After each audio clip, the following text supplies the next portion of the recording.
آج کل مسئلہ یہ ہے کہ جو قرآن جس کے دماغ میں کچھ ہوتا ہے نا وہ اس کے حساب سے قرآن سناتا ہے. میں اپنی مثال دے دوں, اگر میں نے دماغ میں 4 شادیاں مسلط کی ہوئی ہیں تو میں ہر آیت سے 4 شادیاں کشیدتا رہوں گا, ٹھیک ہے نا. یہ ہوتا ہے بعض خطیبوں کے ساتھ, ہر چیز ادھر ہی اٹھا کے فٹ کریں گے. میں نہیں کرتا ایسا, لیکن ہو سکتا ہے یہ نفسیات بن جاتی ہے انسان کی.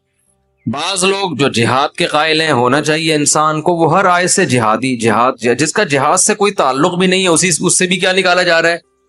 وہ پورے قرآن میں الحم سے لے کے والناس تک ان کا قرآن گھومتا ہے جہاد کے گرد. یہ بھی غلو ہے بھائی, جتنا جو چیز ہے اس کو اتنا بیان کیا جائے, جس کو جتنا رکھا گیا ہے نا. کوئی اس کو پورا تبلیغ پر, کوئی پورا سیاست پر, کوئی خلافت پر. اب تو سیاسی جماعتیں ایک دوسرے پہ فتویٰ لگانے میں بھی قرآن کا سہارا. آپ کا آدمی جب وہ غلطی کرے اس پہ قرآن کی آیتیں فٹ نہیں کرتے, جیسے ہی مخالف پارٹی نے وہ غلطی کی قرآن پڑھ کے سنانا. فرقہ پرست بھی یہ کام کرتے ہیں. آپ کی مخالف رائے پہ کوئی عالم چلا گیا تو فوراً یہودیوں کے علماء والی جو آیتیں ہیں وہ اپنے مخالفین علماء پہ فٹ کرنا شروع کر دیں کہ یہود و نصارہ کے مولوی یہی کرتے تھے, آج یہ مولوی بھی. تو ہر آدمی کوشش کرتا ہے اپنی جو ایک جس کو کہتے ہیں نا فرسٹریشن, جو ایک ٹھڑک ہوتی ہے, وہ ٹھڑک کس طریقے سے پوری کر رہا ہوتا ہے. لیبل کس کا لگ رہا ہوتا ہے؟ قرآن کا. تو میں نے یہ ارادہ کیا تھا. اچھا, ڈاکٹر اسرار احمد رحمہ اللہ تعالی کی ایک اچھی بات یہ لگی کہ ان کے درس میں یہ عنصر کم نظر آیا. میں یہ نہیں دعویٰ کرتا کہ بالکل بھی نہیں تھا, ان کے بھی اپنے کچھ نظریات تھے جو وہ درس میں لاتے رہتے تھے, لیکن اتنی بات ہے کہ انہوں نے قرآن کے وہ مضامین جو قرآن نے بہت اہتمام سے بیان کیے, ان مضامین کو انہوں نے بہت زیادہ ہائی لائٹ کیا ہے. تو بہرحال میں نے یہ اور بھی علماء ہیں, لیکن ہمارے علماء کا مسئلہ یہ ہے کہ وہ میڈیا پہ نہیں ہیں. ان کے درس اپنی مسجدوں کے اندر محدود ہیں. حضرت مولانا سرفراز خان صفدر صاحب رحمہ اللہ تعالی گجرانوالہ کے بہت بڑے عالم, نہیں علامے تھے وہ, اتنے بڑے عالم کہ آپ ان کی کتابیں پڑھو آدمی حیران ہو جاتا ہے کہ کیسا علم اللہ نے اور تحقیق کیسی دی تھی ان کو. جب میں نے ان کی کتابیں پڑھی نا تو میں نے کہا بھائی یہ ایک صفحہ لکھنے میں کم سے کم 1.5 سے 2 مہینہ لگا ہوگا, جو ریسرچ ان کی ایک پیج پر ہوتی ہے. جبکہ مکتبہ شاملہ بھی نہیں تھا, گوگل بھی نہیں تھے. ان کے بارے میں تھا کہ جب وہ تحقیق کرتے نا ان کو پتا چلتا کہ یہ حوالہ مجھے ملے گا ترکی کے فلاں کتب خانے میں فلاں کتاب میں ہے, یہ یہاں سے کسی کو بھیجا, چل بھائی ترکی جا, فلاں کتاب نکال تلاش کر, اس کے فلاں صفحے میں دیکھ کے مجھے بتا کہ ہے یا نہیں ہے. سمجھتے ہو؟ تو ایسے ان کی تحقیقی کتابیں ہیں, لیکن ہماری عوام ان کو جانتی بھی نہیں ہے. کیوں بھائی؟ وہ میڈیا کا استعمال ہی نہیں تھا, لوگوں کو پتہ ہی نہیں ہے. اور آج کل جتنے لوگ فائدہ اٹھا کے نا اپنی تحقیق لا رہے ہوتے ہیں, اصل میں ان لوگوں کی تحقیقات ہوتی ہیں, نسبت کس کی طرف کر دیتے ہیں؟ میری تحقیق. حالانکہ اپنی نہیں ہوتی کسی کی ہے, چوری کر کے اپنے کھاتے میں ڈال دی. محنتیں ان لوگوں نے کی ہیں جو دنیا کے سامنے ہے ہی نہیں. تو میں نے یہ ان کا میں ایک عرض کر رہا تھا, ان کا بھی بڑا زبردست درس ہوا کرتا تھا. میرا خیال ہے 30-35 بار انہوں نے پورے قرآن کا درس ختم کروائے. مجھے صحیح طرح یاد نہیں ہے, 20 بار یا 30 بار اس طرح پورے قرآن الحم سے لے کے والناس تک انہوں نے درس قرآن دیا ہے. تو میں نے ارادہ کیا کہ ہم فوکس کس کو کریں گے؟ درس قرآن کو. اور اس درس میں جو اللہ نے جو چیز بار بار کہی ہے میں بھی وہ چیز بار بار بیان کروں گا. اس میں جو مضامین قرآن ہائی لائٹ کرتا ہے نا, جس انداز سے اس کو اسی طرح سے ڈیفائن, تو انداز اس انسان اس کو اپنے اسٹائل میں کرتا ہے. مثالیں تو اپنی دے گے نا, لیکن اس سے ہٹنا نہیں ہے. تو میں آپ سے گزارش کر رہا ہوں کہ اسی سلسلے میں میرا جو چینل ہے نا مفتی طارق مسعود اسپیچز, اس میں تفسیر کے لیکچرز ہیں. 8 لیکچر ہیں عربی گرامر کے. اتنی عربی اس میں سکھائی گئی ہے کہ آپ کو قرآن کی زبان میں سمجھ میں آنا شروع ہو جائے. پھر انہی لیکچرز کو سامنے رکھتے ہوئے باقی درس ریکارڈ کروائے ہیں. انہی لیکچرز میں جو آپ کو گرامر آئے گی اس کی پریکٹس کروائی گئی ہے. تو تفسیر لیکچر نمبر 1, تفسیر لیکچر نمبر 2, تفسیر لیکچر نمبر 3, ابھی پتہ نہیں کتنے لیکچر ہو چکے ہیں. میرا خیال ہے 200 کتنے ہو گئے, تو بہت ہو گئے ہیں. تو وہ تو مجھے بھی پتا ہے بہت ہو گئے ہیں, تو کتنے. اچھا میرا خیال ہے 200 تک ہو چکے ہیں.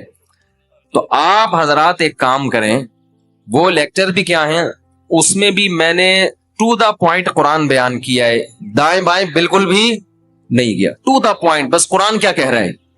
باقی دیکھیں قرآن تو ایک سمندر ہے نا, اس میں غوطے لگاؤ تو وہ تو مضامین نکلتے چلے جائیں گے, ایک ایک آیت پہ 6 گھنٹے بھی تقریریں ہو سکتی ہیں. لیکن ہم نے کوشش کی ہے کہ اس کو بس قرآن سمجھ میں آ جائے کہ اللہ ہم سے کہہ کیا رہا ہے. باقی اس میں علمی نکات کے تو ایک پورا سمندر ہے.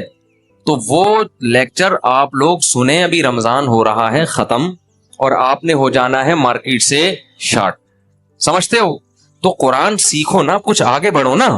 یہ درس جو میرے ہوتے ہیں اس میں تو قرآن بھی چل رہا ہے, اور پھر موجودہ حالات کے لحاظ سے ہم دائیں بائیں بھی چلے جاتے ہیں. اس میں ٹو دا پوائنٹ قرآن ہے. ان لیکچرز کو آپ سنیں. میرا چینل مفتی طارق مسعود اسپیچز پہ وہ لیکچرز اپلوڈ ہو چکے ہیں. رمضان میں ابھی ناغا چل رہا تھا کیونکہ میرے مصروفیت اتنی ہو گئی تھی, ارادہ تو میں نے کیا تھا لیکن نہیں ہو پایا. پھر یوٹیوب کی بھی کوئی پالیسی ہوتی ہے, آپ ایک وقت میں اتنا مال ڈال نہیں سکتے یوٹیوب پہ, ٹھیک ہے نا, وہ نوٹیفیکیشن نہیں بھیجتا. تو اس چینل کو سبسکرائب بھی کر لیں, اس کا فائدہ یہ ہوگا کہ آپ کو نوٹیفیکیشن مل جائے گا, سمجھتے ہو؟ اور بیل آئیکن پہ کلک کرنا نہ بھولیے. وہ ہم نے یوٹیوب سے جب بھی کسی چینل پہ جاؤ نا, آتا ہے بیل آئیکن پہ کلک کرنا. ابے بھائی تو بول آگے, کوئی چیز ویڈیو ہم دیکھ رہے ہوتے ہیں نا, پہلے وہ اپنی قومی ترانے سنانا شروع کر دیتا ہے, تو آدمی کو غصہ آتا ہے, بات کر ہمارا ہیڈک ہے, بیل آئیکن پہ کلک کر. یہ آٹو پہ آیا ہوا ہوں میں وہ سن کے نا, تو بیل آئیکن پہ کلک کریں نہ کریں, سبسکرائب کر لیں. اس سے کسی دن غیرت جاگ جائے گی آپ کی. جب بار بار نوٹیفیکیشن آئے گا تفسیر کے لیکچر کا, بھائی لیکچر شروع ہونے والا ہے, تو شاید کسی دن آپ کی غیرت جاگ جائے کہ آج سن لو یار. اور وہ سنجیدہ لوگوں کے لیے, دیکھو اڑا اڑی والے دنیا میں بہت ہیں, جذباتی لوگ دنیا میں بہت ہیں. آپ کو ایسے لوگ ملیں گے ہاں روئے دھوئے نماز میں ایسے تہجد میں لگے ہوئے ہیں, اگلے دن مارکیٹ سے شارٹ. نبی صلی اللہ علیہ وسلم کو وہ عمل محبوب تھا جو نبی فرماتا, حضرت عائشہ فرماتی تھی تھوڑا ہو لیکن پابندی کے ساتھ. تو وہ ہفتے میں صرف 3 دن اپلوڈ ہوتا ہے, پیر, منگل اور بدھ کو. اس درس کی خاصیت یہ ہے کہ بالکل سہل انداز میں عوامی اسٹائل میں ہے, وہ گاڑھا اور پیچیدہ نہیں ہے. میری عادت ہوتی ہے میں وہ کام نہ کروں جو دوسرے پہلے کر چکے ہیں, وہ کام کرو جو دوسرے نہیں کر رہے. ہمارے ہاں یہ بھی ہوتا ہے نا, ایک آدمی ایک کام کر رہا ہے, آپ نے ٹانگ اڑا کے, جب ایک محلے میں مسجد بنی ہوئی ہے اسی کے ساتھ آپ دوسری مسجد کیوں بنا رہے ہو بھائی؟ یہ غلط ہوتا ہے نا, وہاں بناؤ جہاں نہیں ہے مسجد. تو میری عادت یہ ہوتی ہے کہ جو کام پہلے آلریڈی ہو چکا ہے میں وہ نہ کروں. تو جب میں نے یہ تفسیر کے لیکچر ریکارڈ کرنے کا ارادہ کیا, مجھے پتا تھا اس میں بہت ٹائم لگے گا, لیکن ہم نے کہا اب تک یوٹیوب پہ اس طرز کے تفسیر قرآن کے لیکچر موجود نہیں ہے. اگر کوئی پورا قرآن سن کے سمجھنا چاہتا ہے اور تھوڑا چاہتا ہے کہ مجھے عربی بھی آ جائے, تو میری تحقیق سے پتا چلا ہے کہ ایسے لیکچرز ابھی تک موجود نہیں ہے. ڈاکٹر اسرار احمد کے ہیں لیکن وہ اس طرز کے نہیں ہیں, وہ الگ انداز کے, اس کی اپنی افادیت ہے. تو الحمد سے لے کے والناس تک کوئی اگر قرآن سمجھنا چاہے گا, میں انشاءاللہ امید سے کہتا ہوں کہ اگر وہ اس طرز پہ سنے گا نا, تو آہستہ آہستہ عربی سے اس کو اتنی مہارت ہو جائے گی کہ خود بخود آگے قرآن سمجھ میں آنا شروع ہو جائے گا. تو وہ لیکچر سنا کریں, تمیز سے 40 منٹ کا ہوتا ہے, روزانہ ایک ٹائم متعین کر لیں یار, ہینڈ فری لگا کے ہم نے بیٹھ جانا ہے, اور کوشش کریں قرآن سامنے رکھ کے پڑھیں. سمجھتے ہو؟ ایک پین بھی رکھ لیں, اس پہ چھوٹے چھوٹے نوٹس بھی لکھتے رہیں, اور قرآن 15 لائنوں والا ہو یا 17 لائنوں والی, جو قرآن ہو وہ پھر ہمیشہ وہی رہے. یہ بھی ایک اصول یاد رکھ لیں, زندگی بھر قرآن کی تلاوت کا معمول بنائیں ایک جیسا قرآن. اس کا بڑے فائدے ہیں, کیا ہیں یہ بات لمبی ہو جائے گی. نہیں آپ اپنے لیے گھر میں جس قرآن پہ تلاوت کریں نا, قرآن آتے ہیں زیادہ تر 15 لائنوں والے یا 16 لائنوں والے, 17 کا تو میں نے ویسے ہی کہہ دیا, 16 والے. اب ایسا نہ کوئی 17 والا تلاش کر رہا ہوں. تو میں نے چونکہ 15 لائنوں والوں سے حفظ کیا ہے, میں جہاں بھی دنیا میں جاتا ہوں 15 لائنوں والا قرآن تلاش کرتا ہوں. اس سے کیا ہوتا ہے, لاشعور میں آپ کے یہ بیٹھ جاتا ہے یہ والی آیت یہاں ہے, ٹھیک ہے نا, اس کا یہ مفہوم ہے. اگر آپ روزانہ مصحف بدلتے رہیں گے تو آپ کنفیوز رہیں گے, یاد کرنے میں بھی آسانی ہوتی ہے. تو ایک قرآن لے لیں 15 والا یا 16 والا. 15 والا لے لیں اس لیے کہ میں نے 15 سے یاد کی ہے, ٹھیک ہے نا. اور آج کل زیادہ وہی چل رہا ہے. اس میں تراویح کا حساب رکھنا بڑا آسان ہوتا ہے 15 لائنز والے قرآن میں. تو وہ آپ نے لے کے سامنے رکھ لیا, تھوڑا سا ہمت کر لو, کچھ انسان کے بچے بن جاؤ. اور آپ نے ایک پین رکھ لیا کان پہ, کتنا اچھا لگتا ہے نا, اور ایک قریب کی نظر کمزور ہے تو ایک ناک پہ تھوڑا سا چشمہ ٹکا لیا, اور بیگم سے کہا تصویر لے کے مجھے بتاؤ کیسا لگ رہا ہوں میں. اچھے لگیں گے آپ, پہلی دفعہ آپ لگیں گے کوئی پڑھا لکھا آدمی ہے, ٹھیک ہے, اور لے کے آپ بیٹھ گئے, بھائی کیا کہہ رہے ہیں مولانا صاحب, ٹھیک ہے نا, نوٹ کر لیا. اس کے ویورز کم ہیں. کم کیوں ہیں کہ سنجیدہ لوگ ہی سنتے ہیں نا 40 منٹ. یہاں تو چٹکلے بھی چل رہے ہیں, لطیفے بھی چل رہے ہیں, ہنسی مذاق بھی ہو رہا ہے, پھر عبرت کی باتیں بھی آ رہی ہیں, تو یہاں تو ایک گھنٹہ بھی لوگ نکال لیتے ہیں. وہ 40 منٹ تمیز سے بات لوگوں سے سن نہیں جاتی, تو وہ سن لیں, بہت فائدہ ہوگا. یہ سمجھ کے سن لیں کہ بھئی 40 منٹ کی ایک کلاس ہم روزانہ لے رہے ہیں, اور روز بھی نہیں, ہفتے میں 3 دن. تو اس کی کوشش کریں گے کہ نہیں کریں گے؟ ایک بات تو یہ ہو گئی. دوسری بات, مسائل کے لیے لوگ مسلسل فون کرتے رہتے ہیں. ہم نے پھر ایک یہ آپ لوگوں کے فائدے ہی کے لیے ایک سیٹ اپ بنایا تھا کہ آسک مفتی طارق مسعود, ایک الگ چینل بنایا صرف اور صرف مسائل کے لیے. سمجھتے ہو, مینج کیا نا ایک کام کو, مینج اس طرح سے کیا, بھائی کچھ مسائل بار بار پوچھے جاتے ہیں, تو کیوں نہ ہم چینل پہ ڈال دینا تاکہ کوئی دوبارہ ہمیں اس مسئلے کے لیے فون نہ کرے, وہ چینل پہ دیکھ لے.